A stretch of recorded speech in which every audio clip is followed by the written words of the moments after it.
Everton Football Club is one of English football's great survivors, a club built into the foundations of the sport, yet still fighting to define its place in the modern era. Based in Liverpool, Everton compete in the Premier League, but their story reaches much further back than the league's global television era. Founded in 1878, Everton have spent more seasons in the English top division than any other club, with a record 123 top-flight campaigns as of August 2025. That longevity is not just a statistic. It tells the story of a club that has been present through almost every major transformation in English football, from Victorian-era local competition to the commercial powerhouse of the Premier League. Everton are not simply another historic name. They are one of the clubs that helped build the structure of English football itself. Everton's origins go back to 1878, a time when organised football in England was still developing its identity. Clubs were often closely connected to churches, local communities, and working-class neighbourhoods. Everton emerged from this era and quickly became more than a recreational side. By 1888, the club was important enough to become a founding member of the Football League, the first national league competition in world football. That moment matters because it placed Everton at the beginning of organised professional league football. They were not observers of football's rise, they were participants in shaping it. More than a century later, in 1992, Everton also became a founding member of the Premier League, making them one of just 3 clubs to help found both the original Football League and the modern Premier League. The club's early decades quickly brought success. Everton won their first league championship in the 1890-91 season, proving they were not just historically important but competitively powerful. In the years that followed, they added more league titles and FA Cups, building a reputation as one of England's leading clubs. Across their history, Everton have won 15 major trophies, 9 league titles, 5 FA Cups, and 1 European Cup Winners' Cup. Those numbers place them among the most successful clubs in English football history. But Everton's trophy cabinet also reveals something about the club's identity. Their success has come in waves, with eras of dominance followed by difficult periods of waiting, rebuilding, and hoping. That rhythm has shaped how Evertonians understand their club, proud of its past, but always searching for another great chapter. Everton's history cannot be told without talking about place, and few football grounds have carried as much meaning as Goodison Park. The club moved there in 1892 after leaving Anfield following a disagreement with landowner John Hooting over rent. That move did more than create a new home for Everton. It indirectly set the stage for one of football's most famous rivalries, because Liverpool F.C. would later be formed at Anfield. Goodison Park became one of English football's iconic venues, tight, intense, traditional, and deeply tied to generations of supporters. For well over a century, Everton played there, turning the stadium into a symbol of endurance. It was not merely a place where matches happened. It was the physical home of Evertonian memory, carrying the sounds, frustrations, and celebrations of countless seasons. The move from Anfield and the long residence at Goodison also gave Everton a unique position within Liverpool's football geography. Everton and Liverpool are separated by only a short distance, but the rivalry between them is one of the defining relationships in English football. The Merseyside derby is different from many rivalries because the clubs are so closely woven into the same city, and often into the same families. Evertonians and Liverpool supporters can be neighbours, friends, siblings, or parents and children. That makes the rivalry intense, but also deeply personal. For Everton, the derby is about more than 3 points. It is about identity, pride, and reminding the city that before Liverpool became a global football brand, Everton were already an established force in the English game. Everton's traditional colours are royal blue shirts with white shorts and socks, a simple combination that has become instantly recognisable. The club's supporters are known as Evertonians, the Toffees, or the Blues. These nicknames reflect the local and cultural identity that surrounds the club. The word Toffees has long been associated with Everton, helping separate them from other blue-clad clubs and connecting the team to community tradition. For supporters, Everton is not just a brand or a weekly entertainment product. It is an inherited identity, passed through families and neighborhoods.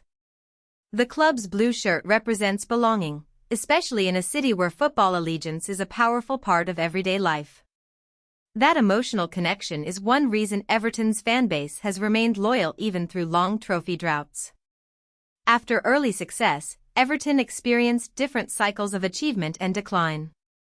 The club won multiple league championships and FA Cups before the disruption of the Second World War and the difficult years that followed. Like many clubs, Everton had to rebuild in a changed football environment. The post-war period brought a lull, and the club even missed a handful of top-flight seasons. Yet what is remarkable is how rare those absences were. Everton have missed only 4 top-flight seasons, 1930-31, 1951-52, 1952-53, and 1953-54. In a sport where relegation can permanently alter a club's trajectory, Everton's ability to remain near the top tier for so long is extraordinary. Their consistency became part of their status, even when silverware was not arriving as often as supporters wanted. The 1960s brought revival. Everton again became a serious force, restoring a sense of ambition and reminding English football of their pedigree. But the club's greatest modern period arrived in the mid-1980s. Under a powerful team culture, Everton won 2 more league championships, an FA Cup, and the 1985 European Cup Winners' Cup. That European triumph remains one of the most important achievements in the club's history. It showed Everton could compete beyond England and succeed on a continental stage.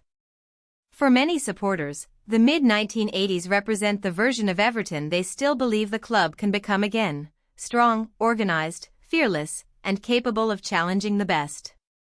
That era continues to cast a long shadow, because it proved the club's ceiling was not merely survival, but greatness.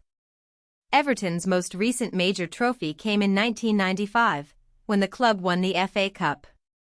That victory remains cherished because it is the last time Everton lifted one of English football's major prizes.